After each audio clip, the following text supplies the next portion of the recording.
Goes betaalt het vaakst voor de uitvaart van eenzame doden. Het is heel sober, dus meestal rechtstreeks naar de begraafplaats. En op de begraafplaats aangekomen doen wij altijd nog een klein woordje. En we leggen een bloem op de kist als afscheid. En verder in deze uitzending. Tandartstekort moet opgelost, vindt provincie. En elke 8 minuten wordt iemand geflitst.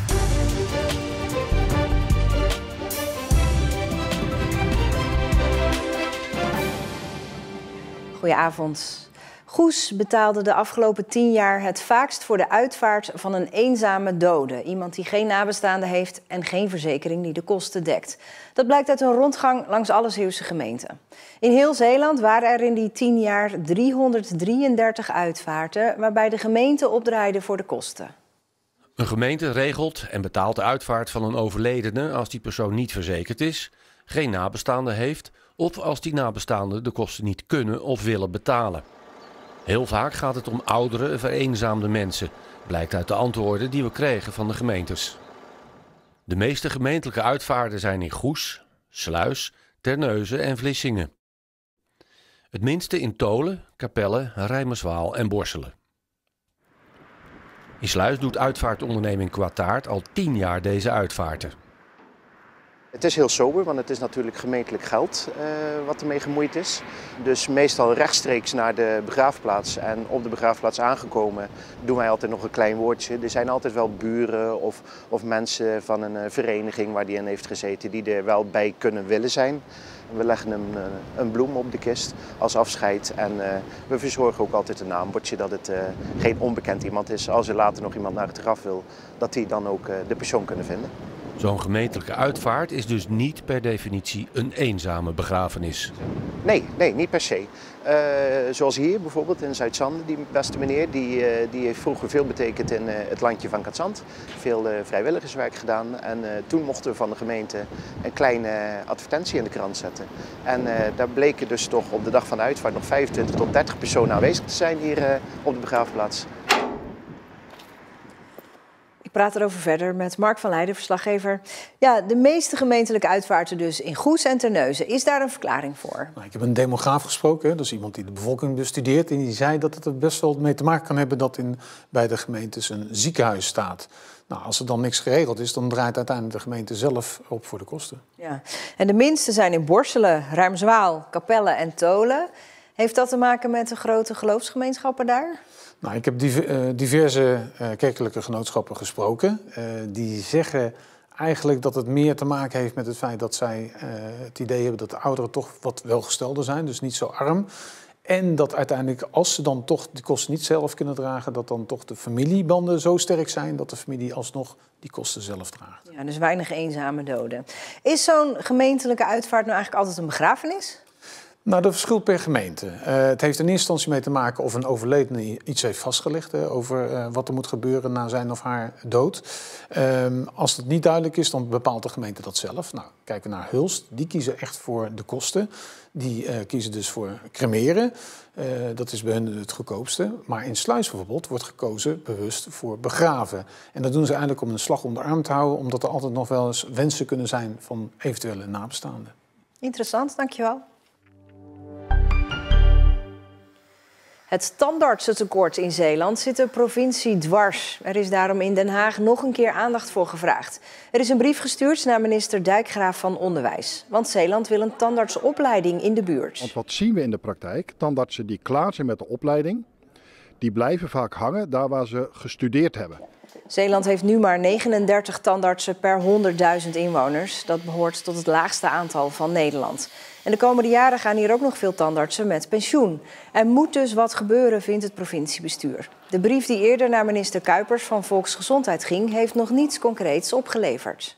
Ik blijf net zo lang daar op de deur rammelen, totdat we samen die oplossing ook gezocht en gevonden hebben. Zeeland zou een opleiding in Rotterdam willen. Nu kun je alleen tandheelkunde studeren in Amsterdam, Groningen en Nijmegen. 5 van de 6 mannen die afgelopen weekend zijn opgepakt in het havengebied in Vlissingen-Oost blijven langer vastzitten. Dat heeft de rechtercommissaris bepaald. 2 van die verdachten zijn minderjarig. Een andere minderjarige komt onder voorwaarden vrij, maar blijft wel verdachte in de zaak. De 6 werden opgepakt omdat ze vermoedelijk drugs kwamen ophalen. Bij hun aanhouding, midden in de nacht, werden door de politie waarschuwingsschoten gelost. Een 35-jarige vrouw uit Oud-Vossemeer is veroordeeld voor het verwaarlozen van haar hond. Ze mag 2 jaar lang geen huisdieren houden en kreeg een voorwaardelijke taakstraf van 2 jaar. In juli vorig jaar nam de dierenbescherming de husky in beslag, omdat het dier al langere tijd in zijn eigen uitwerpselen in de bijkeuken zat. Ook met de vrouw zelf ging het niet goed, waardoor ze niet goed voor haar hond kon zorgen. Inmiddels krijgt ze hulp. Elke 8 minuten maakt er in Zeeland iemand een verkeersovertreding die wordt vastgelegd door flitspalen. In onze provincie staan er in totaal 14.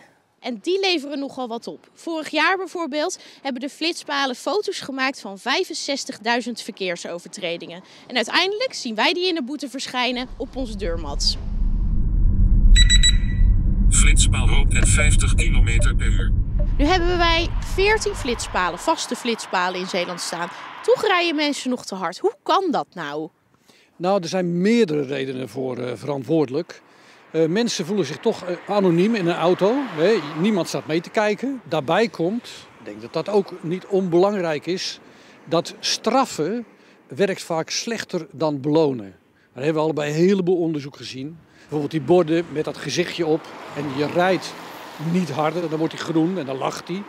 Dan rij je harder, kijkt hij boos. Nou, dat noemen we nudging. Dan nudge je mensen als het ware in een bepaald patroon. Maar, je hoort het, mensen zijn heel individualistisch in auto's en moeten zich altijd laten gelden. Het is toch heel kinds eigenlijk, werken met belonen in plaats van straffen? Zeg maar op een hele kinderlijke manier eigenlijk met mensen omgaan.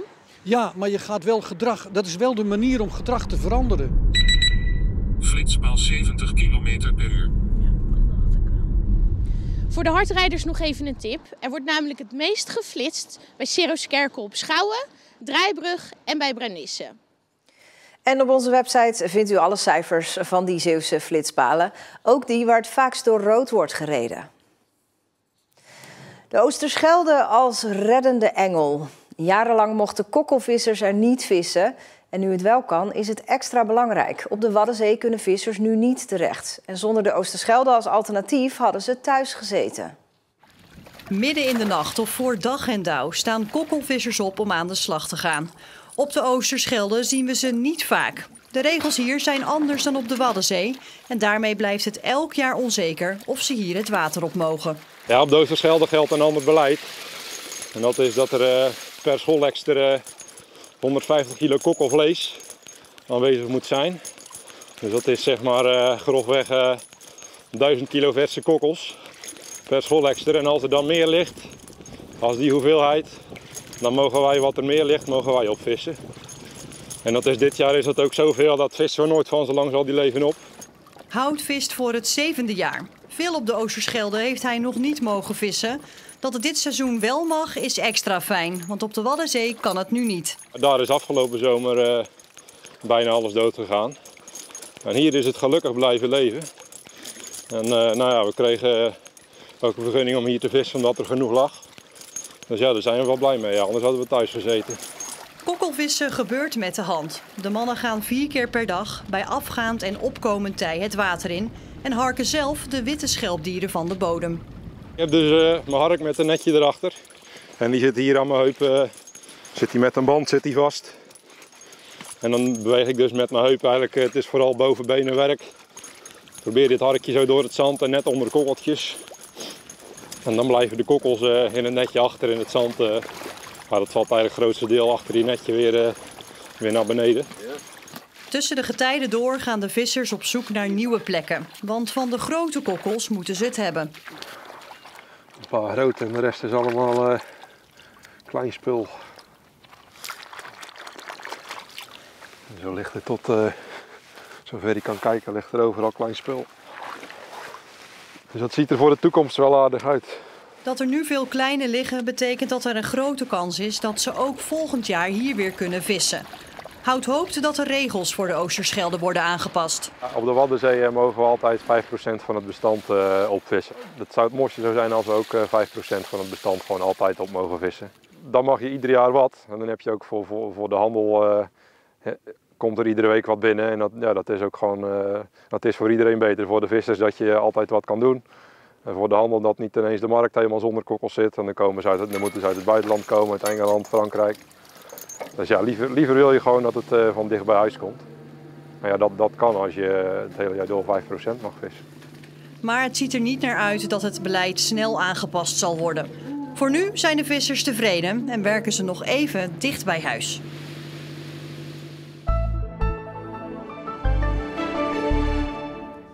Sneeuw op deze laatste dag van de maand. Dat was in de ochtend, 's middags klaarde het op en was het zonnig en helder. Het werd een graad of 5, 6.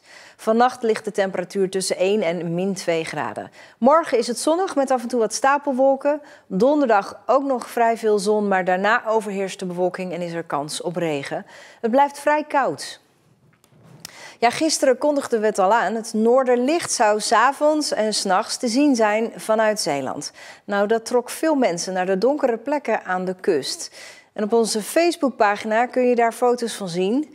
Het is niet echt groen, maar meer rood. Wel echt bijzonder. Ik heb spijt dat ik niet zelf ook ben gegaan. Maar we hebben meer kansen. Volgens de mensen die er verstand van hebben, gaan we dit de komende jaren vaker zien. Misschien zelfs al volgende maand. En dit was Zeeland Nu. Een hele fijne avond.